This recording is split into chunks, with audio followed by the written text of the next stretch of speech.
Hi folks! On my last video on my cat project, I finished my video with the cat looking like this. The ears were pinned on at the time just to see how it would look, and there was just a hole where the nose goes. So what I'm going to do in this video is I'm going to finish sewing the head. I'm going to make a new nose out of polymer clay and glue it on. I'm going to affix the ears. I'm going to make some paw pads out of polymer clay. I'm going to make a paw using one of those pads. And Paul is going to start working on the electronics. So this is the wadding off the back of the original muzzle. I had initially thought it was a bean bag, but it's not, it's wadding.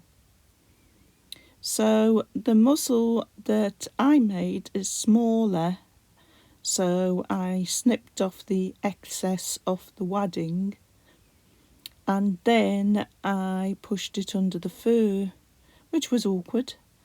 So if I make another project like this, I would stitch the wadding onto the back of the fur before stitching the fur together.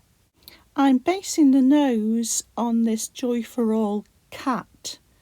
So I took a mould of the Joy for All cat's nose. If you want to see how I make moulds using this 2-part silicone putty, I'll put a link to the first part of my project below in the description. So I put some polymer clay in the mould and instantly I had a nose. So I coloured this nose with chalk pastels. Again, if you want to see how I use chalk pastels to colour things, you can see me colouring the ears in the first part of the project, linked in the description. So that's what it looked like after I used the chalk pastels and after baking and gluing on the cat. So next I had this piece of wadding off the top of the head and I sewed this in with 3 stitches. Again, it would have been better to affix this before sewing the pieces of fur all together. So lesson learnt there for a future project. I wasn't quite sure of where to place this wadding. I couldn't remember exactly where it was, but it certainly looks okay from the front. It's got this nice round head now. I think it could have done with some wadding at the back as well, and I think I will do that on a future project. So turning the cat's head round to the back, I noticed there was a bit of a gap at the bottom of the neck, a sort of triangular gap.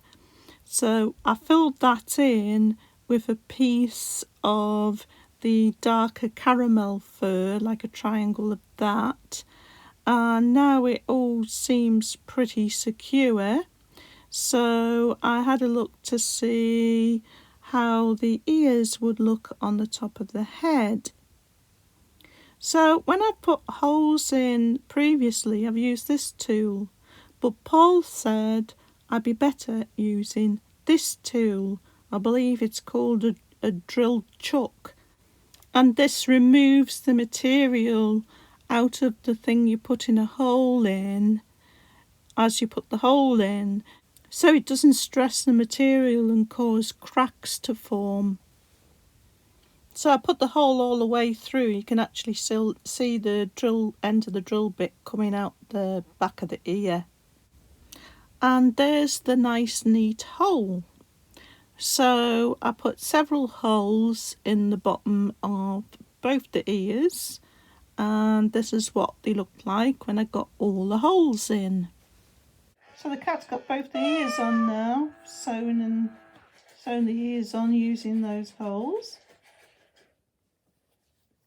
So that's it for the head now.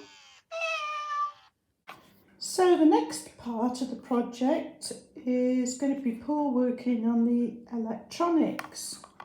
So I got this really lovely battery box, found it on eBay, it's new, and it's got a nice on-off switch here. And Paul is going to put the wire in for these two battery boxes that were in the back legs. He's going to transfer that to this battery box. It's really nice. It's got like a slide door like that, and then the batteries go in.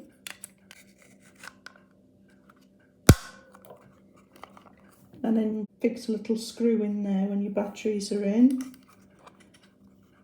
And it's really slim, so that's going to fit in the cat's body really nicely. So how are you going to proceed with this, Paul?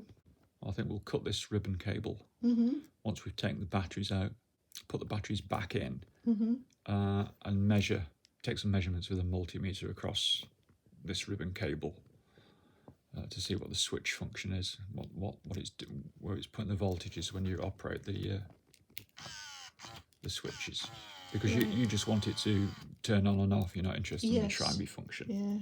So Paul, you've cut this band of wires. Yeah, this 5-way ribbon cable, we cut it. And that runs from the body, and it did run from the body to this foot with a switch in it. Yes, so this was like both the battery box for two of the batteries, and it had the on, off and the try-me on it. You've been using a multimeter on the voltage setting to see which leads the power is on. Yeah, we identified the brown wire as carrying the +6 volts. Right, so that's positive side of the battery. So if the switch is either on or in try-me, you get +6 volts on that wire. When it's off, you don't get anything. So that turns the cat on and off. And the other wires, yellow, green, orange and red, select which mode, either try-me or on. So Paul will continue with the electronics in the next video.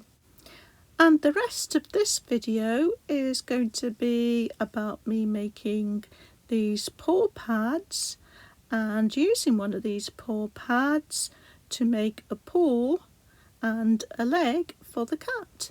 So for the paws, I sculpted this paw pad out of polymer clay and then tried to colour it to match the caramel coloured fur, and then I baked it, and then I took this mould from it.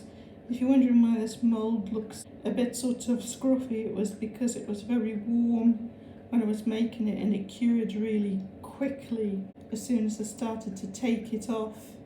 So I had to sort of push it back on and wait until it cured fully and then took it off. But that was the mould I made, and then from this mould I could make as many as I liked really, really quickly. So I made this second one to match this fur, and a third one to match this fur. I made and coloured this one to match this lighter sandy fur. Then I made this second one to match the sandy fur, and this is the third one to match the sandy fur. And then I made some pink paw pads to go against the white fur. So this is the first one, this is the second one, this is the third one, and this is the last one I made, which was another pink based one. So the reason why I've made so many of these is because I don't know exactly how they're going to turn out when I colour them, And so because I've made more than I actually need, I can pick out and use the ones that I think look best against the fur. So I've decided to use this paw pad, and I put holes in it to sew it to the fur. I've cut out a piece of fur, sewn it down the side, and drawn a rough sort of outline of the pads.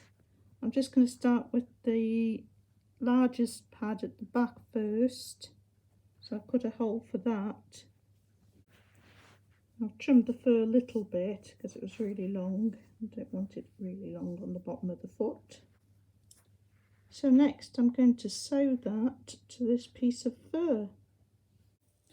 So this is what it looks like on the right side.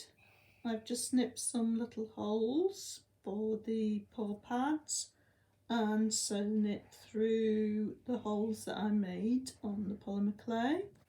That's it on the inside, and I've trimmed the fur a lot around the bottom where the pad is. So next, with Paul's help, I'm going to use super glue to glue this fur around the edges of the pads. So this is the glue we used, super thin super glue. So I held the fur while Paul put the glue on, and I used this tool to press the fur down after you'd put the glue on.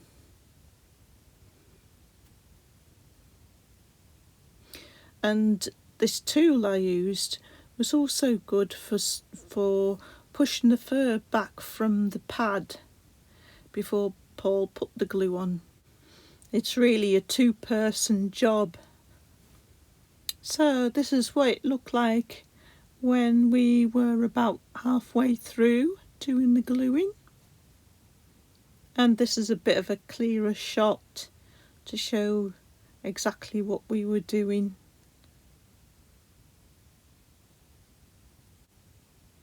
And this is how it turned out, and I'm really pleased with it.